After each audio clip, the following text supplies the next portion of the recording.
नमस्कार, आप हैं वीआईपी न्यूज के साथ और मैं हूं शिरीन सिद्दीकी। बढ़ते हैं इस वक्त की खास और ताज़ा तरीन बुलेटिन की ओर। मुख्यमंत्री भूपेश बघेल से बीते दिनों गौरेला पेंड्रा मरवाही जिले के ग्राम तवा डबरा के प्रवास के दौरान एक बैगा आदिवासी स्कूली छात्रा सरस्वती ने आग्रह किया था कि जिले में आश्रम छात्रावासों को प्रारंभ किया जाए, जिस पर मुख्यमंत्री के आदेश के बाद विभाग द्वारा त्वरित अमल किया गया है। ये छात्रावास आज से प्रारंभ हो गया। इस छात्रावास की छात्राओं ने मुख्यमंत्री बघेल को इसके लिए धन्यवाद दिया है। छात्रावास खुलने से सुदूर अंचलों के बच्चों के लिए अपने स्कूल जाकर पढ़ाई करना संभव हो सकेगा। छात्रावास बंद होने से दूर के गांवों के बच्चों के लिए अपने घर से लगभग 20 से 25 किलोमीटर दूर स्थित स्कूल जाना संभव नहीं हो रहा था। मुख्यमंत्री बघेल के संवेदनशील फैसले से अब बैगा आदिवासी स्कूली छात्रा सरस्वती बैगा सहित अनेक विद्यार्थियों की समस्या का समाधान हो गया है। हमारी सरस्वती बैगा है और मैं गौरेला में पढ़ती हूँ। मेरे गांव का नाम तवा डबरा है। कल जब हमारे मुख्यमंत्री जी हमारे गांव में आए थे तो हमने उनसे निवेदन किया था कि हमारा छात्रावास खोल दिया जाए। हमको पढ़ाई में बहुत दिक्कत जा रही है। आज ही हमारा छात्रावास खोल दिया है, जिसके लिए हमारे मुख्यमंत्री जी को हम हमारे छात्रावासी तरफ से बहुत बहुत धन्यवाद। बढ़ते हैं अगली खबर की ओर। एआईसीसी के महासचिव और पूर्व केंद्रीय मंत्री अजय माकन आज शाम रायपुर आ रहे हैं। गौरतलब है कि केंद्र सरकार की कथित असफलताओं और निजी तथा सार्वजनिक उपक्रमों को बेचने के मामले में अजय माकन पत्रकारों को संबोधित करेंगे। कांग्रेस महासचिव माकन कल दोपहर 12 बजे कांग्रेस मुख्यालय राजीव भवन में पत्रकारों से चर्चा करेंगे। मुख्यमंत्री भूपेश बघेल ने आज अमरकंटक प्रवास के दौरान नर्मदा मैया की पूजा अर्चना कर प्रदेशवासियों की सुख समृद्धि और खुशहाली की कामना की है। उन्होंने अमरकंटक के अरंडी घाट में डुबकी लगाकर स्नान किया। सीएम बघेल ने कपिलधारा सीताराम चक्रधारी बाबा आश्रम का भ्रमण भी किया, तो वहीं जलेश्वर महादेव मंदिर में पूजा अर्चना भी की। अब बात करते हैं जगदलपुर से जुड़ी खबर की। जगदलपुर में भाजपा के चिंतन शिविर का आज तीसरा और अंतिम दिन है। हम आपको बता दें कि पिछले 2 दिनों से भाजपा के राष्ट्रीय नेताओं और छत्तीसगढ़ के भाजपा नेताओं के बीच तमाम राजनीतिक बातों का मंथन चला है, जिसमें आगामी समय की रणनीति तैयार करने के साथ राजनीतिक घटनाक्रम को लेकर भी चर्चाएं की गई। वहीं आज शिविर के अंतिम दिन संभागीय सम्मेलन का आयोजन भाजपा ने किया है। इस आयोजन में वहां मौजूद बड़े नेताओं के साथ बस्तर संभाग के कार्यकर्ता भी बड़ी संख्या में मौजूद रहे।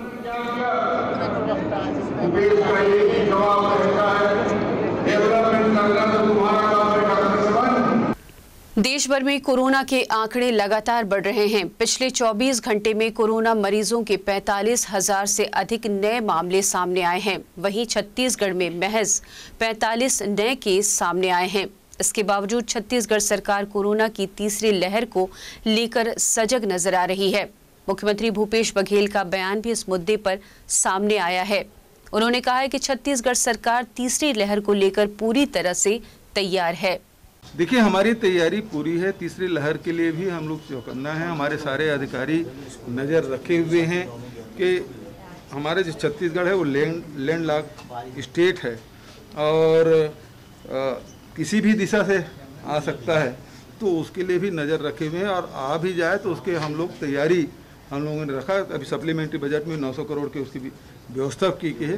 तो हम लोग ने पिछले 2 समय सब लोगों से, ऐसा कोई वर्ग नहीं है जिससे हमने सहयोग नहीं लिया, चाहे वो उद्योगपति हो, चाहे वो व्यापारी हो, चाहे सामाजिक संगठन हो, चाहे वो धार्मिक संगठन हो, चाहे हमारे पत्रकार हों, चाहे हमारे जनप्रतिनिधि हों, चाहे वो हमारे मितानिन हो। तो सभी लोगों के सहयोग लेकर ही पहले और दूसरी लहर की लड़ाई हमने लड़ी और हमको सफलता मिली। तीसरी लड़ाई के लिए भी हम चौकस हैं, चौकन्ना है। यदि कोई ऐसी स्थिति ये तो आएगी नहीं, ऐसी उम्मीद है। यदि आए तो हम लोग फिर से एकजुट होकर उस लड़ाई को लड़ें। केंद्रीय स्वास्थ्य मंत्री मनसुख मंडाविया ने सभी राज्यों के स्वास्थ्य मंत्रियों के साथ टीबी मुक्त भारत अभियान के संबंध में बैठक ली। वीडियो कॉन्फ्रेंसिंग के जरिए ली गई बैठक में छत्तीसगढ़ के स्वास्थ्य मंत्री टीएस सिंहदेव भी शामिल हुए। बैठक के बाद स्वास्थ्य मंत्री टीएस सिंहदेव ने मीडिया से बातचीत करते हुए कहा कि 2025 तक भारत सरकार ने टीबी मुक्त भारत का लक्ष्य रखा है, जबकि छत्तीसगढ़ ने 2022 तक लक्ष्य रखा है। 2025 तक केंद्र सरकार ने एक लक्ष्य रखा है भारत को टीबी मुक्त बनाने का।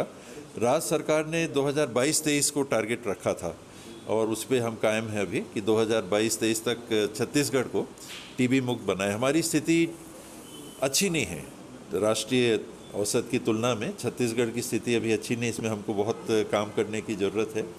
वीआईपी न्यूज़ में फिलहाल वक्त है एक छोटे से ब्रेक का, जल्द हाजिर होते हैं।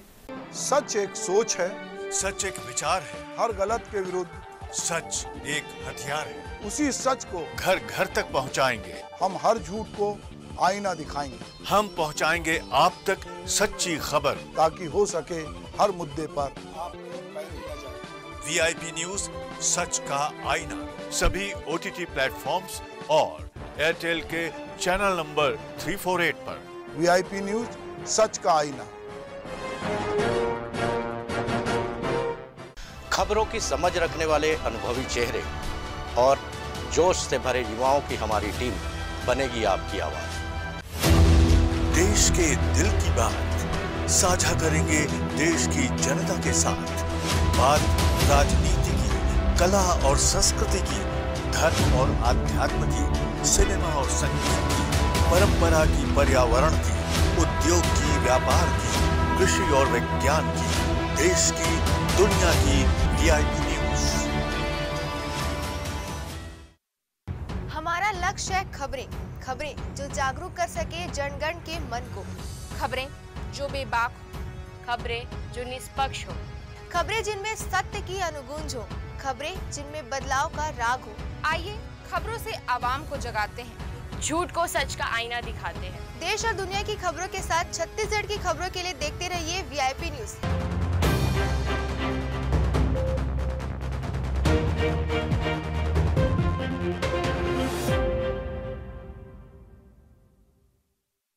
ब्रेक के बाद एक बार फिर आपका स्वागत है। आइए सुनते हैं सुभाष की बात। छत्तीसगढ़ के जो महाविद्यालयीन छात्र हैं वो जैसी शिक्षा वैसी परीक्षा को लेकर आंदोलन कर रहे हैं। छात्रों का एक संगठन विश्वविद्यालय में जाके नगाड़े बजा रहा है। वो कह रहा है कि आपने ऑनलाइन पढ़ाई कराई है इसलिए आप ऑनलाइन परीक्षा लो। दरअसल ये ऑनलाइन पढ़ाई क्यों शुरू हुई, ये कोई शौकिया नहीं थी। हमारे देश में जब कोरोना आया और पूरे देश में 24 मार्च से लॉकडाउन किया गया, उसके पहले परीक्षाएं उसके तुरंत बाद होना था। पढ़ाई हो रही थी, परीक्षा की तैयारी में थे बच्चे, तो वो परीक्षा नहीं हुई। तो हम ये कह सकते हैं कि जो 19 में लोग पढ़ रहे थे, जिसकी परीक्षा 20 में होनी थी, वो परीक्षा नहीं हुई। 21 की परीक्षा नहीं हुई। और अब धीरे धीरे जब से कोरोना संक्रमण कम हो रहा है और ये महसूस किया गया कि जितने ऑनलाइन पढ़ाई का ढिंढोरा पीटा गया हो या बाजार जिस तरह से मीडिया के माध्यम से ऑनलाइन क्लासेस की और बहुत सारे ऐप की सिफारिश कर रहा है, पर लोगों ने ये महसूस कर लिया कि बिना गुरुकुल जाए, गुरु की शरण में जाए शिक्षा नहीं हो सकती। शिक्षा दूर से नहीं हो सकती, दूर की शिक्षा मजबूरी में हो सकती। तो ये जो ऑनलाइन पढ़ाई थी ये मजबूरी की थी। अब इस मजबूरी को लोग समझ रहे हैं कि ये नियति बन जाए और आपने चूंकि हमें ऑनलाइन पढ़ाया है इसलिए आप ऑनलाइन हमारी परीक्षा लो। ऑनलाइन परीक्षा का मतलब है कि हम घर में बैठ के जो चाहे लिखें। तो उसका दुष्परिणाम हमने देखा कि अभी जो रिजल्ट आए, जब कॉलेजों में एडमिशन की बात आई तो 95% से ऊपर परसेंटेज गया छात्रों की रिजल्ट का। अब सारे के सारे कंपटीशन हो रहा है कि किसको रखें किसको हटाएं, तो सारे बच्चे 95% से ऊपर ले आए। कभी नहीं हुआ छात्र इतिहास में, परीक्षा के इतिहास में इतने बच्चे कभी 95% से अधिक नहीं लाए। इसका मतलब हुआ कि लोगों ने घर में बैठ के लिखा। अब स्कूल की शुरुआत सरकार, छत्तीसगढ़ की सरकार कह रही कि 6 सितंबर से 6वीं, 7वीं, 9वीं, 11वीं की कक्षाएं वो लगाने के लिए उन्होंने तैयारी कर ली है। जो आवासीय हॉस्टल है वो भी खोल रहे हैं और ये क्लासें चालू होगी। दरअसल आवासीय हॉस्टल खोलने के पीछे है कि हमारे जो सरकारी स्कूल हैं अधिकांश उसमें गरीब बच्चे पढ़ते हैं, गांव के बच्चे पढ़ते हैं। उनके पास में उनको मध्याह्न भोजन के लोभ में वो स्कूल आते हैं या रहने की व्यवस्था इसलिए आते हैं। अब वो बच्चे घर में बहुत परेशान थे, ना तो उनके पास कोई मोबाइल ऐप है, ना वहाँ नेट की कोई कनेक्टिविटी है, और जिस तरह की ऑनलाइन क्लासें हो रही थी वो एक औपचारिकता से, उसमें सबसे ज़्यादा अगर कोई पिछड़ा था तो गरीब और गाँव के बच्चे थे। अब सरकार ने निर्णय लिया है कि 5वीं, 8वीं, 10वीं, 12वीं, 11वीं ये क्लासें वो लगाएगी। तो करीब 17 महीने से ये स्कूल पूरी तरह से बंद थे जो अब प्रारंभ होने जा रहे हैं। पर वहीं दूसरी ओर जब परीक्षा की बात आ रही है तो छात्र संगठन कह रहे हैं कि नहीं, आपने ऑनलाइन पढ़ाया तो आप ऑफलाइन परीक्षा नहीं ले सकते। तो दरअसल ये बात कहीं ऑफलाइन की डर क्या है कि आपने 2 महीने केवल ऑफलाइन पढ़ाया तो आप ऑनलाइन परीक्षा लीजिए। कहीं ना कहीं इसके पीछे मंशा ये है कि आप हमको जनरल प्रमोशन दे दीजिए या आप हमको घर में कॉपी लिखने का मौका दे दीजिए। ये बच्चे शायद कॉलेज के नहीं जानते कि अब इनको कंपटीशन में जाना है। नौकरी में सारी नौकरियां अभी जो हो रही है उसकी परीक्षा हो रही है। अभी पीएससी की परीक्षा हुई, सारी परीक्षा हो रही है। अगर ये इसी तरह पास होते रहे तो ये भविष्य में इनका क्या होने वाला है, ये खुद इनके माता पिता ये सोच के चिंतित हैं, शिक्षाविद ये सोच के चिंतित हैं। इसलिए अब जो स्कूल तो खुल रहे हैं पर कॉलेज भी खुले हैं, पर परीक्षा ऑनलाइन और ऑफलाइन को लेकर झगड़ा बना हुआ है। रविशंकर विश्वविद्यालय जो छत्तीसगढ़ का सबसे पुराना विश्वविद्यालय है, वहाँ अलग अलग तरह की बात हो रही है। वो अपने से पल्ला झाड़ रहे हैं, वो कह रहे हैं हमने प्रस्ताव भेजा है, अभी कोई अंतिम निर्णय नहीं हुआ है। दूसरी तरफ कुछ लोग को डर लग रहा है कि तीसरी लहर आ जाएगी तो स्कूल क्या सावधानी बरतेंगे कि नहीं बरतेंगे।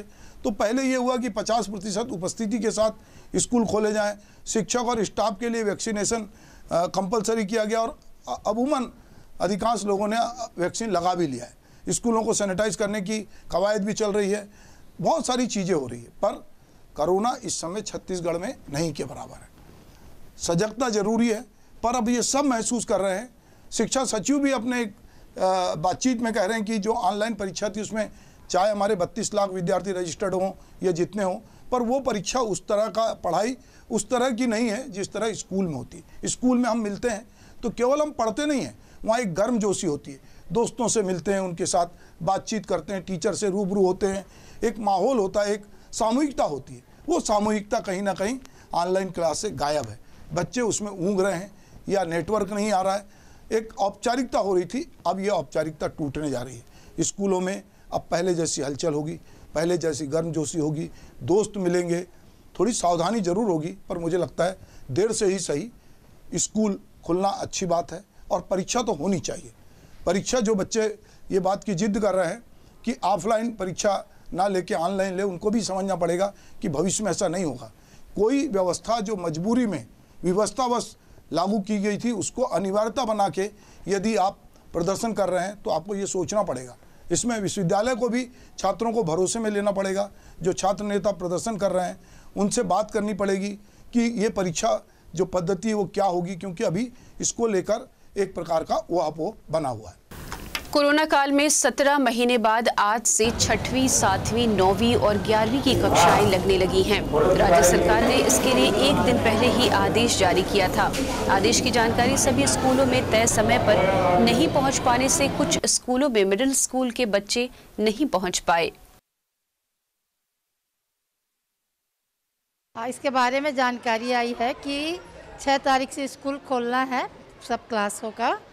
तो उसमें ये है कि पहले पालकों की एक मीटिंग बुला रहे हैं हम लोग 4 तारीख को। उसमें पालकों से बातचीत होगी, फिर वो अपना एक कंसल्ट देंगे, सहमति पत्र, फिर उसके आधार पे बच्चों को 50-50 करके बुलाना है। इसमें वही गाइडलाइंस रही है कि सोशल डिस्टेंसिंग और मास्क पहनना ज़रूरी है, सैनिटाइज़र स्कूल के तरफ से प्रोवाइड होगा, जितना जो हम दे सकते हैं स्कूल से वो देंगे, और 50% बुलाना है। 50% ही बुलाना। हाँ, पालक उत्सुक है भेजने के लिए, पालक चाहते हैं। अब मीटिंग में भी बता देंगे वो लोग, अपनी सहमति दे देंगे, हम लोग सहमति वगैरह ले करके फिर ये काम चालू कर। बाकी बच्चों का चालू हुआ 10, जैसे बोर्ड क्लास का पहले से चालू 10वीं का 12वीं का, तो वो क्लासेस तो चल ही रही है। बच्चे आ रहे हैं, बच्चे कम ही आ रहे हैं जितने आ रहे हैं, बाकी वही पारी से 50% के हिसाब से हमने बुलाया उनको। अब बात करते हैं बीजापुर से जुड़ी खबर की। बीजापुर में आज माओवादी द्वारा किए गए आईईडी ब्लास्ट की चपेट में आकर सीआरपीएफ का एक जवान घायल हो गया। घायल जवान का नाम शीलाचंद मिंज है। ये घटना आवापल्ली बासागुड़ा ग्राम पर तिम्मापुर में हुई है। मिली जानकारी के अनुसार जवानों की एक पार्टी रोड ओपनिंग के लिए निकली थी। उसी दौरान नक्सलियों द्वारा लगाई गई आईईडी की चपेट में एक जवान आ गया। फिलहाल घायल जवान का बासागुड़ा में प्राथमिक इलाज चल रहा है, जबकि इलाके में अब भी सर्चिंग जारी है। इस घटना की पुष्टि एसपी कमलोचन कश्यप ने की है। प्रदेश में कोरोना की तीसरी लहर के मद्देनजर ऑक्सीजन सप्लाई बढ़ाने के लिए राजधानी रायपुर के कोविड अस्पतालों में 6 मेडिकल ऑक्सीजन प्लांट बनाकर तैयार किए गए हैं। ये प्लांट पंडरी जिला अस्पताल, डॉक्टर अंबेडकर अस्पताल, आयुष यूनिवर्सिटी, आयुर्वेद कॉलेज, माना सिविल अस्पताल और रायपुर एम्स में बनाए गए हैं। छत्तीसगढ़ का सबसे अधिक क्षमता वाला ऑक्सीजन प्लांट अखिल भारतीय आयुर्विज्ञान संस्थान रायपुर में स्थापित किया गया है। ये प्लांट प्रति मिनट 1000 लीटर ऑक्सीजन के उत्पादन की क्षमता रखता है। यही नहीं, राजधानी के आउटर और जिले को मिलाकर अगले 15 दिनों में 12 प्लांट और भी तैयार हो जाएंगे। छत्तीसगढ़ राज्य में कोविड की संभावित तीसरी लहर को ध्यान में रखकर ऑक्सीजन की सप्लाई व्यवस्था को लगातार सुधारा जा रहा है, बढ़ाया जा रहा है। पूरे राज्य में 112 ऑक्सीजन जनरेशन प्लांट लगाने की योजना है, जिनमें से 31 स्थापित हो चुके हैं और कार्यरत हैं। 40 संयंत्रों की 15 सितंबर तक चालू कर लिया जाएगा और शेष 41 संयंत्रों को 30 सितंबर तक के प्रारंभ कर लिया जाएगा। शासन का प्रयास यह है कि ऑक्सीजन की कमी कहीं पर भी ना होने पाए। जांजगीर जिला मुख्यालय से महज 20 किलोमीटर दूरी पर खैरा गांव है। यहां आने के लिए भड़ेसर गांव तक चमचमाती सड़क है, लेकिन भड़ेसर से महज 3 किलोमीटर की दूरी तय करने के लिए यहां के लोगों को भारी मुश्किलों का सामना करना पड़ता है।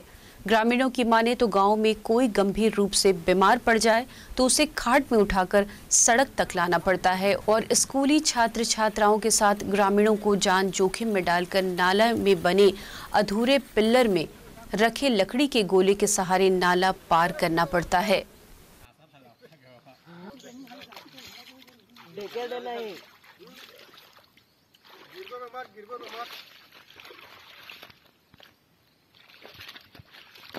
रोड नहीं बनने के कारण मतलब निजी जमीन पड़े किसान मन के, वो मन देना नहीं चाहते। अब पूरा भाटा पा रहा 75% बेजा कब्जा में घर मकान बना गए है, तो हम कहाँ से मतलब कर सकत। हम सरपंच है भाई, हमारे पावर तो है ही नहीं कि को निजी जमीन निकाल ली। इस कारण से यहाँ रोड नहीं बन पाता। यहाँ बहुत ज़्यादा परेशानी के अंबार लगे हुए हैं। हमन ला कहूँ कि रास्ता है ही नहीं है। बस्ती जाबा एक ठो नाला भी पड़ जाते, बस्ती बढ़िया है, वहाँ रोड भी आगे है भड़ेसा तक हमन ला, लेकिन नाला पूरा आते तो पूरा तरीका से हमन चारों तरफ ले घेरा जाता। चारों तरफ मतलब कोई रोड नाम के चीज़ें नहीं है। हमन ला बहुत ज़्यादा परेशानी है। जे कम सीरियस रहते तेला तो असने ले जाता और जे ज़्यादा सीरियस रहते तेला खाट के सहारा से ही हमन ला ले जाए ब्लॉक थे। अभिनट फिल्म एवं नाट्य फाउंडेशन छत्तीसगढ़ द्वारा रायपुर शहर के रंग मंदिर में अभिनट रंग स्मरण हबीब तनवीर 2021 कार्यक्रम का आयोजन किया गया, जहां हबीब साहब और उनका रंगमंच विषय की गोष्ठी की गई। कार्यक्रम के दौरान अभिनट रंगधुनी हबीब तनवीर सम्मान 2021 से वरिष्ठ रंगकर्मी मिर्जा मसूद को नवाजा गया। हबीब तनवीर से जुड़े संस्मरण को मंच से फिल्म अभिनेता अखिलेंद्र मिश्रा और फिल्म अभिनेता संजय बत्रा, जलील रिजवी, वाहिद शरीफ, राहुल सिंह, रंगकर्मी जयप्रकाश शर्मा, वरिष्ठ उद्घोषक विविध भारती के कमल शर्मा और आज की जनधारा के प्रधान संपादक सुभाष मिश्रा ने साझा किया।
हबीब साहब के पास एक समझ थी और उस समझ के साथ उन्होंने देखा कि उन्होंने प्रयोग भी किए और उनको समझ में आया कि मैं कुछ अपनी जमीन और अपनी बोली भाषा के साथ उन्होंने हिंदी में जब अपने कलाकारों से, छत्तीसगढ़ी कलाकारों से अभिनय कराया तो वो सफल नहीं हुए।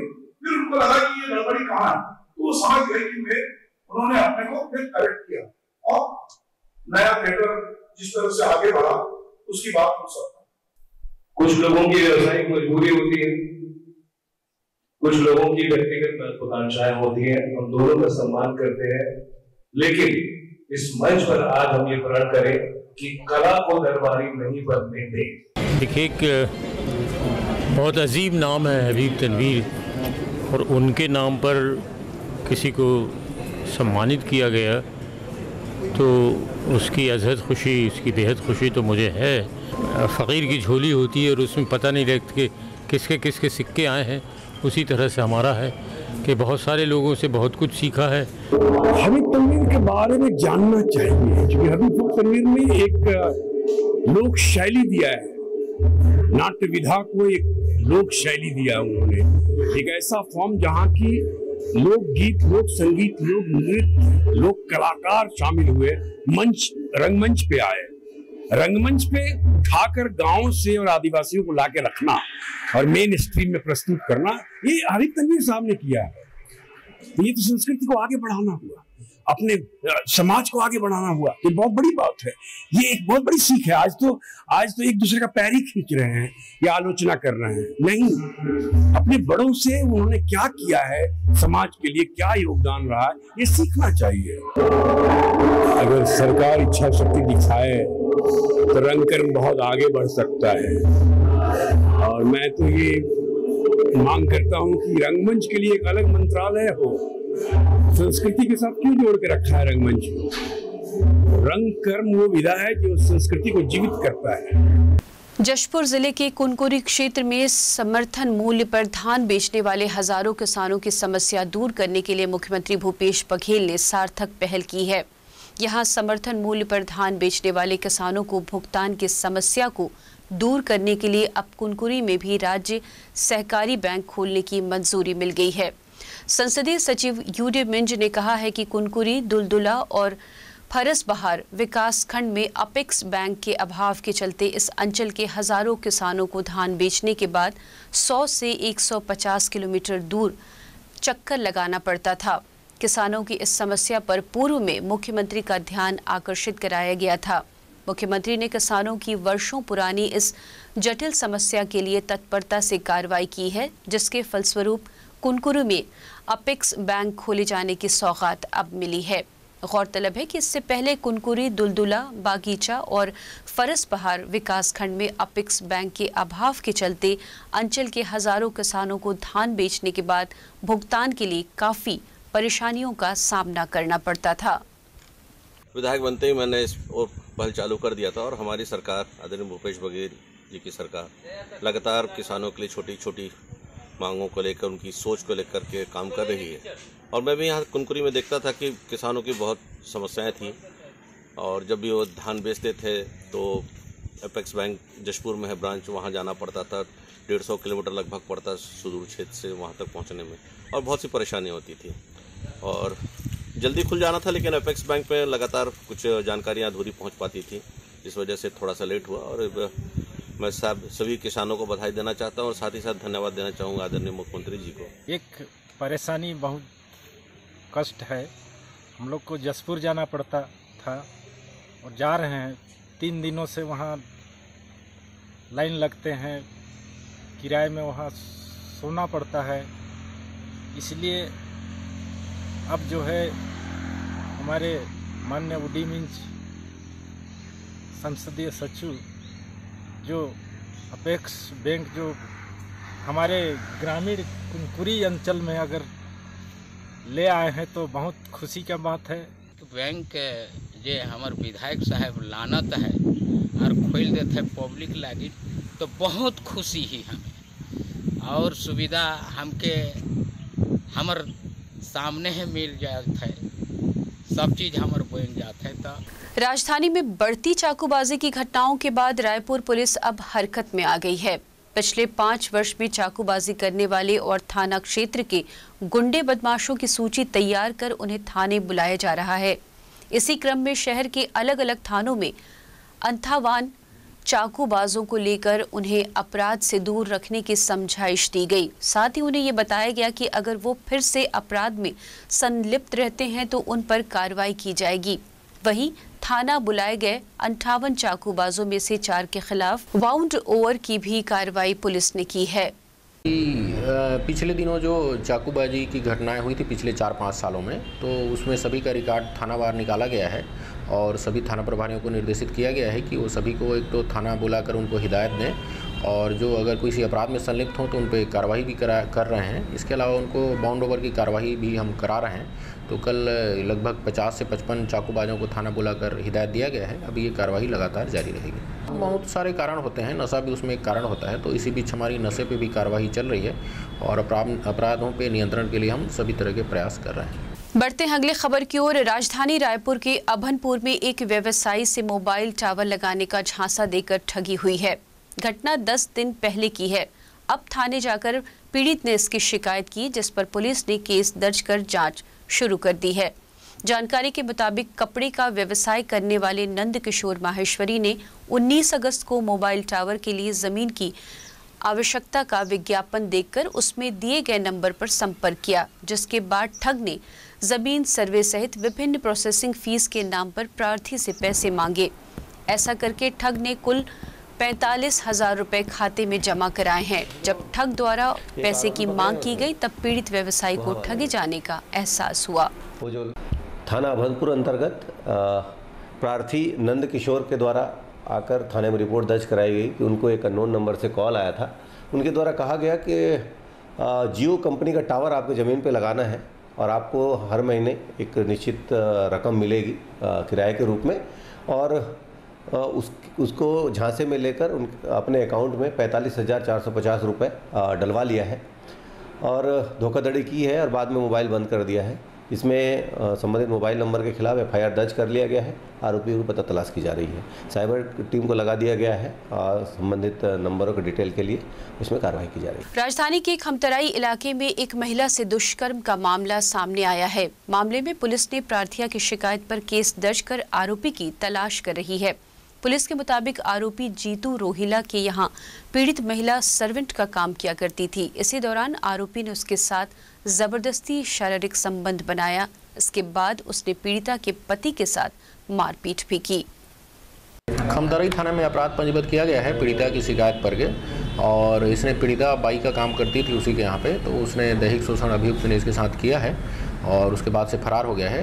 अपराध पंजीबद्ध कर लिया गया है। आरोपी का पता तलाश किया जा रहा है। हाँ, उसने अभियुक्त ने पीड़िता के पति के साथ में मारपीट भी किया है। वो उसके यहाँ बाई का काम करती थी तो उसी का फायदा उठाकर उसने उसका दैहिक शोषण किया है।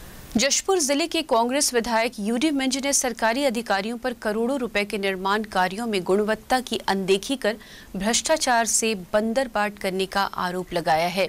संसदीय सचिव यूडी मिंज फरस बहार में करोड़ों रुपए की लागत वाले मॉडल स्वास्थ्य केंद्र के घटिया निर्माण कार्य के चलते छज्जा धराशायी होने की सूचना मिलने के बाद मौके पर पहुंचे थे। मौके पर अधिकारियों की अनुपस्थिति और गुणवत्ता की अनदेखी पाए जाने पर वीडियो कॉन्फ्रेंसिंग से उच्च अधिकारियों को हकीकत दिखाई गई, जिसके बाद अधिकारियों ने माना कि करोड़ों रुपए की लागत के अस्पताल भवन के निर्माण में इस तरह की लापरवाही नहीं होनी चाहिए। विधायक ने फिलहाल इस निर्माण कार्य को रोककर पहले तकनीकी अधिकारी से जांच कराने के निर्देश दिए हैं। उन्होंने साफ कहा है कि सरकारी निर्माण कार्य में इस तरह बंदरबाट करने वाले किसी भी अधिकारी को बख्शा नहीं जाएगा। ये 1 महीना पहले इतना पानी में भी नहीं सेट हुआ है। पानी का पटाई हो रहा है। स्क्वायर मीटर को तोड़वा लीजिए। ये ऐसे जुड़ाई होती है। ये देखिए बिल्डिंग बन रहा है। हमारे ब्लॉक अध्यक्ष निरंजन तनकार जी और साथी कार्यकर्ताओं के साथ बीच में आए थे। उन्होंने यहाँ की शिकायत की थी। तत्काल मैंने एग्जीक्यूटिव इंजीनियर साहू को CDMSC के जो हैं उनको मैंने खबर किया। अभी भी उनको फ़ोन किया। मैं आया हूँ, मेरा हाथ से निकाल रहा था, आप लोगों ने देखा था कितना घटिया स्तर का निर्माण कार्य हो रहा है। और मुझे अफसोस लग रहा है कि अधिकारी भी इस ओर ध्यान नहीं दे रहे हैं और ये निहायत गलत बात है। और एक बहुत खूबसूरत बिल्डिंग बनना है, इसकी फ़ोटो आप सामने देख सकते हो। अगर ऐसे में हम क्या उसको कर पाएंगे। एक शर्मनाक है ऐसे विभाग के लिए कि जिनको अगर क्वालिटी कंट्रोल नहीं करना आता है तो ना करें ये काम, दूसरे विभाग के लोग कर लेंगे काम करके। आप क्या करेंगे अब? अभी अब कल आएंगे बोले एग्जीक्यूटिव इंजीनियर और देखेंगे, नहीं तो सिटी से जांच करवा के इसके खिलाफ कार्रवाई करवाई जाएगी, ठेकेदार और अधिकारियों के खिलाफ भी। इस बुलेटिन में फिलहाल के लिए इतना ही। देश दुनिया की बाकी खबरों के लिए आप बने रहिए VIP न्यूज़ के साथ। नमस्कार।